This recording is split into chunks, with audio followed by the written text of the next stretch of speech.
예, 텐센트 블록체인 프로젝트 우리가 배워야 할 점.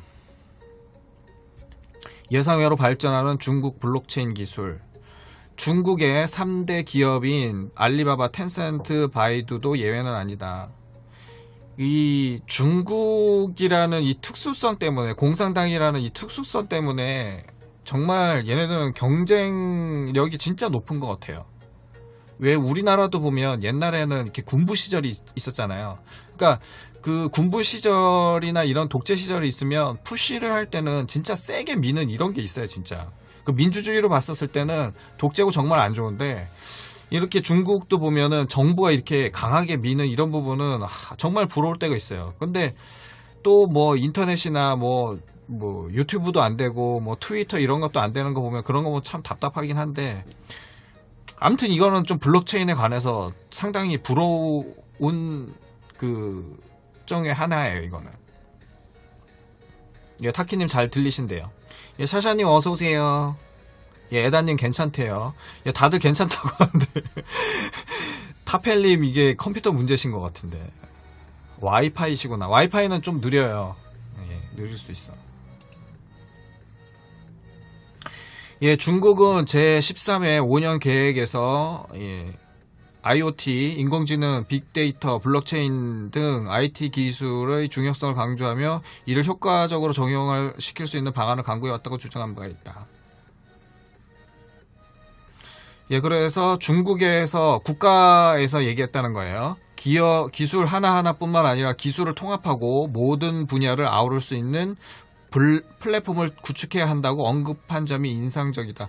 이건 중국이 얘기했던 부분이에요. 그러니까 단 코인이나 어느 딱 일부분을 얘기하는 게 아니라 코인 생태계를 통해서 전부 이렇게 아우를 수 있는 이런 부분을 갖다가 이야기하고 있는 거기 때문에 얘네들이 이 시장을 얼마나 크게 보고 앞으로의 그 세상이 어떻게 바뀔 거라는 이 부분까지 내다보고 있는 것 같아요.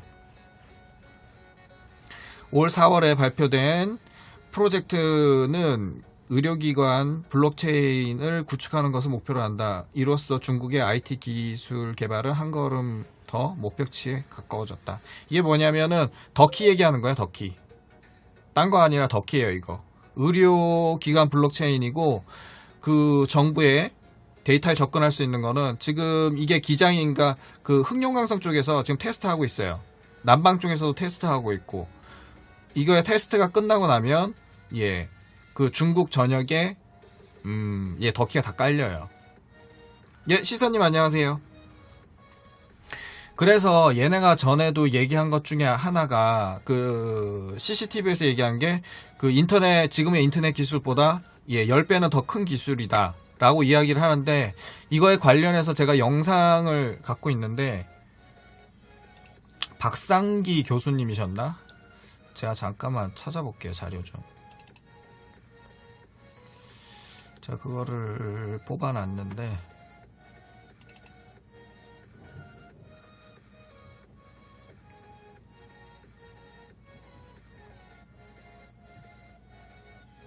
박성준 교수님이네요.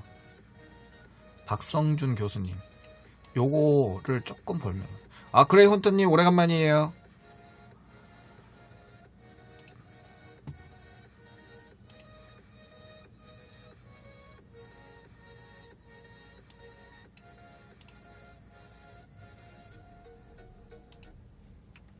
자, 박성준 교수님. 동국대 교수님이네. 예, 요 부분 잠깐만 볼게요, 여러분. 아셔야 돼요, 여러분. 결국 뭐를 표현될 것 같냐? 코인이 최초의 블록체인에 기반한 암호화폐인 거는 맞습니다만, 현재 나와 있는, 여러분이 잘 아시다시피 현재 나와 있는 전 세계 암호화폐가 아주 이름이 알려진 걸로만 2,000개가 있고요. 그리고 실질적으로 한 2만 개 암호화폐가 있습니다. 그 암호화폐 중에 비트코인은 하나고요. 비트코인은 최초의 암호화폐이기 때문에 사실 기술적으로는 문제가 많은 화폐예요. 좋은 화폐가 아닙니다. 비트코인이 우리에게 가르쳐준 건 딱 하나입니다.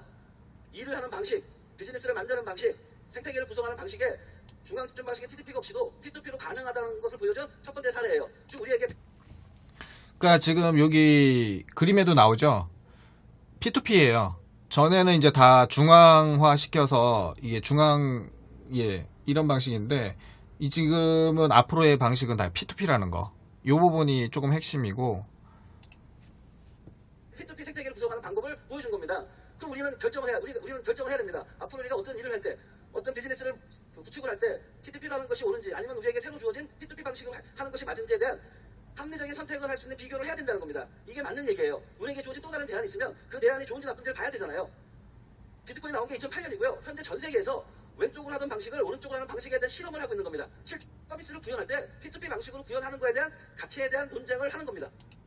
그다음에 서비스가 있는 거예요. 제가 블록체인을 컴퓨터로 계속 여러분께 이해해달라고 부탁드리는 이유는 블록체인을 컴퓨터로 이해하는 순간 여러분이 현재 알고 있는 사고방식을 그대로 올 수가 있어요. 즉 블록체인은 컴퓨터이기 때문에 걔도 OS가 있습니다. 걔도 컴퓨터 언어가 있고요. 걔도 소프트웨어가 있고 그 소프트웨어로 우리는 서비스를 만드는 거예요. 그 소프트웨어 이름이 블록체인 컴퓨터에서는 스마트 계약이라고 얘기하는 겁니다. 그 스마트 계약 그러니까 이 교수님께서 핵심적으로 말씀하시는 부분이 이 부분이거든요.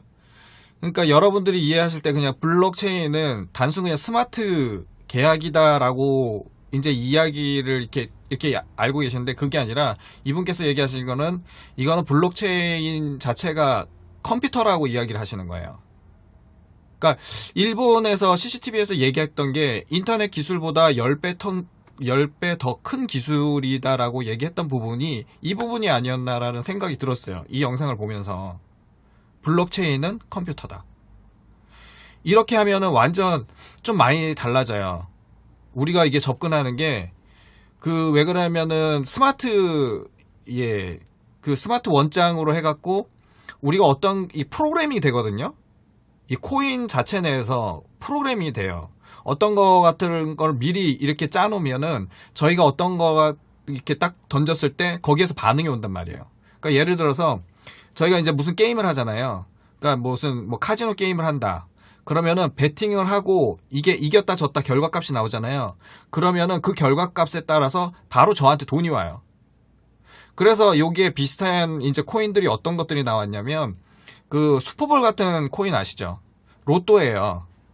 이게 10분마다 20분마다 실시간으로 이게 막 돌아가는데, 전에는 우리 기존에 있는 로또 같은 거 이런 건 뭐냐면 일주일씩 기다리고 이래야 되잖아요. 이제 조금 개선된 게 이제 즉석복권 이렇게 나오고 이렇게 되는 건데, 이건 뭐냐면 저희가 어떤 로또 파이어볼이라는 그런 코인도 있었는데 거기다가 코인을 이렇게 딱 해서 사잖아요. 그러면은 어떤 시간 딱 되면은 5분이면 5분, 10분이면 10분 딱 해서 결과값이 딱 나오면은 이겼잖아요. 그럼 바로 돈이 와요.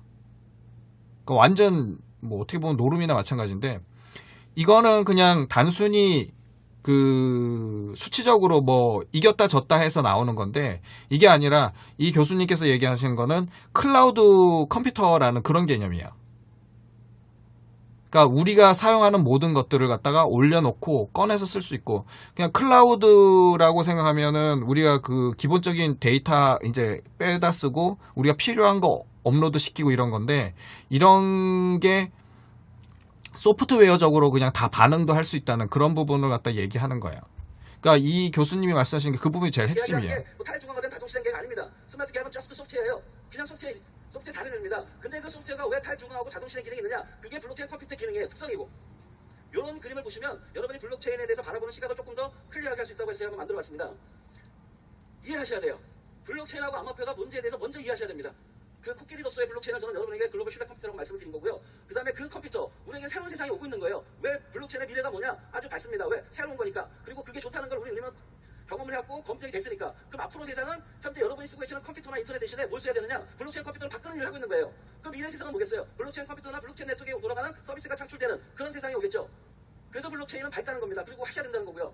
그런 관점에서 블록체인이라는 컴퓨터를 이해가 되시는 순간, 그럼 그 블록체인 컴퓨터가 우리의 정치 생태계를 어떻게 바뀔지, 우리의 사회 생태계를 어떻게 바뀔지, 우리의 경제 생태계를 어떻게 바뀔지, 이거 하는 거예요. 저희들은 현재 이거 하고 있는 겁니다. 그래서 저는 끊임없이 주장하는 게 새로운 생태계가 우리에게 들어온다. 그걸 우리는 블록체인 경제, 암호 경제라고 말씀드렸고요. 그럼 우리는 뭐 해야 되느냐? 선도해야죠. 일단 제가 여러분에게 말씀을 드릴 거예요. 블록체인 컴퓨터는, 그럼 우리가 블록체인 경제를 만든다고 하고 서비스를 만든다고 할 때 블록체인 컴퓨터에 몇 가지 기능이 있습니다. 그 기능이 화폐 발행 기능, 스마트 계약 기능, 스마트 자산 기능, 다우 기능이 있습니다. 제가 보는 블록체인 컴퓨터의 기본 기능입니다. 스마트 계약, 스마트 자산, 암호화폐 발행 기능을 왜 줬을까요? 암호화폐가 왜 필요할까요? 디지털 법정화폐를 대체하기 위해서 필요할 거야? 아닙니다. 암호화폐가 필요한 이유는 블록체인 컴퓨터에서 돌아가는 블록체인 경제의 지분 수단으로서 필요한 게 기본적인 겁니다. 그래서 이런 기능을 준 이유가 뭐냐면은, 제가 생각하는 블록체인 경제의 모습입니다. 미래 우리가 해야 되는 블록체인 경제의 모습이 뭐냐?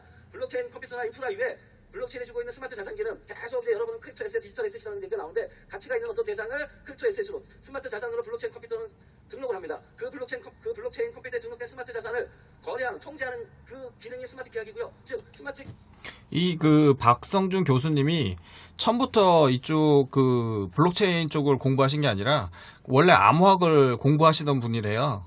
근데 암호를 하다 보니까 이제 블록체인이라는 이 기술을 알게 되고, 이 블록체인 쪽이 이게 투명성도 있지만 이게 암호학적으로도 예, 굉장히 그 개선되어 있는, 발전되어 있는 그런 부분이기 때문에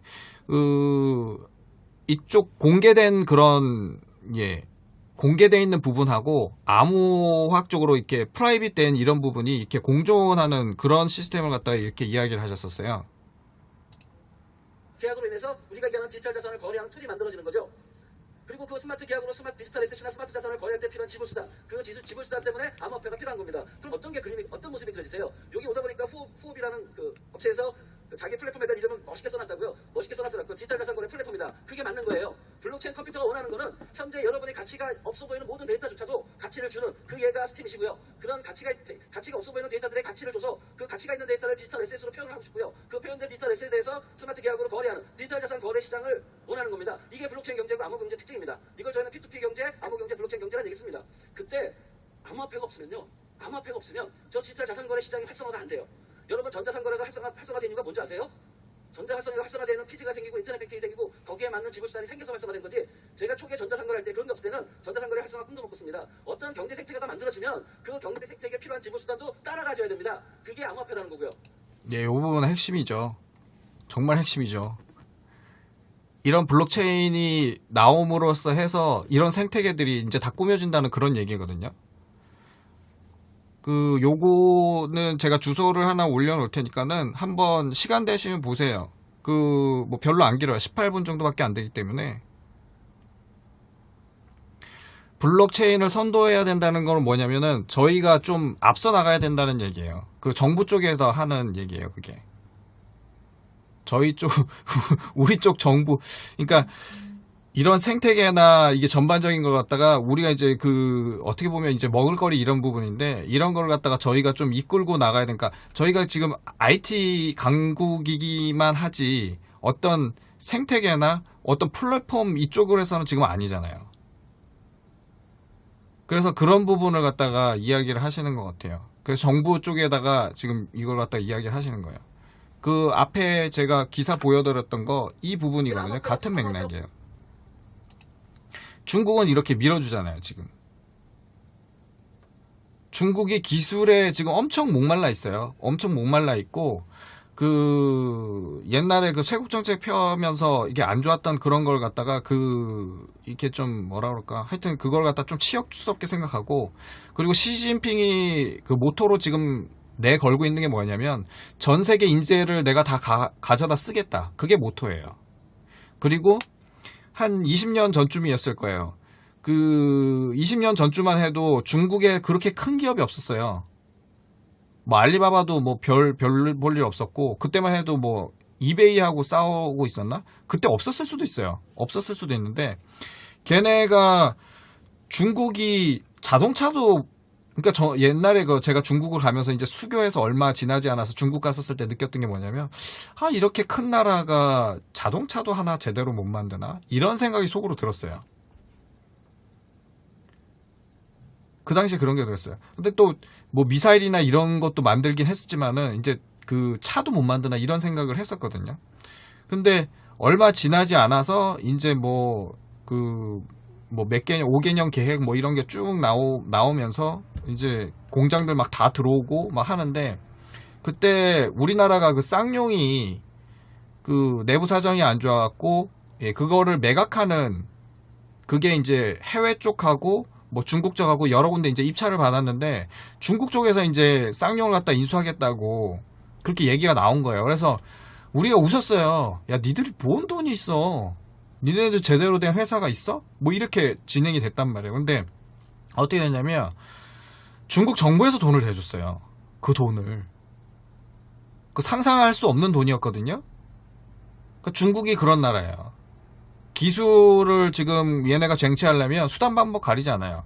그 반도체 기술을 갖다가 그 우리나라 기술을 빼가기 위해서 지금 뭐 석 달치 월급을 한 달에 주는 거? 뭐 아니면 10배 준다는 얘기까지 제가 들었거든요. 그렇게 우리나라의 그런 팀까지 그 반도체 팀까지 통째로 떠가는 이런 이야기를 들었어요. 반도체 산업이 그 컴퓨터가 어느 정도 이제 보급화되고 나서 더 이상 이제 발전이 안 될 거라고 생각했어요. 저도 마찬가지고 이제 반도체 시장은 거의 끝났구나 이렇게 생각을 했는데 웬걸 차에 지금 다 들어가고 있잖아요. 이제 무인 자동차, 무인 주행 이런 차 나오면은요, 여러분들 차가 어떻게 바뀔 것 같아요? 차는 여러분들의 이제 안식처가 돼요. 교육 공간이 되고, 그냥 그 요즘에 그 박람회 같은 데 있으면 차가 앞으로 보는 게 아니라 4명이서 서로 마주보는 이런 식의 그 좌석으로 돼 있거든요. 뭐냐면 누워서 영화 감상을 하고 이동하는 동안 아니면은 뭐 밀렸던 어학, 딸린 어학을 듣든지 아니면은 공부를 하든지 아니면 유튜브 방송을 보든지 아니면 뭐 무한도전 보든지 이런 식의 그 상상도 못할 이런 세계가 펼쳐지는 거예요. 그럼 그 차 안 자체가 완전 컴퓨터가 된단 말이에요. 거기 들어간 게 다 뭐다? 다 반도체예요. 그래서 반도체가 그 우리가 일반 그 사물 인터넷 뭐 이런 거 하면서 그 뭐 냉장고도 그렇고 뭐 우리 가전 제품들 뭐 세탁기 이런 게 다 연동되잖아요. 하다못해 커튼도 막 자동으로 껐다 켜졌다 다 하고. 그래서 이제 폭발적으로 들어가는데 그래서 중국도 지금 어마어마하게 투자를 해서 따라잡으려고 그러고 우리나라 인적 그런 것도 다 떠가려고 그러는데 지금 다행인 게 뭐냐면 그 중국이 따라오는 속도보다 지금 반도체 수요 속도가 훨씬 더 빨라요. 그래서 우리한테 한동안은 괜찮을 것 같아요. 반도체 시장 뭐 이대로 끝난다 뭐 이런 얘기도 있지만 한동안 더 괜찮지 않을까 그렇게 생각을 해요. 그러니까 이런 부분이 좀 부러워요. 중국의 추진력. 정부가 다 밀어주는 거. 우리나라도 이랬으면 좋겠는데 뭐 개발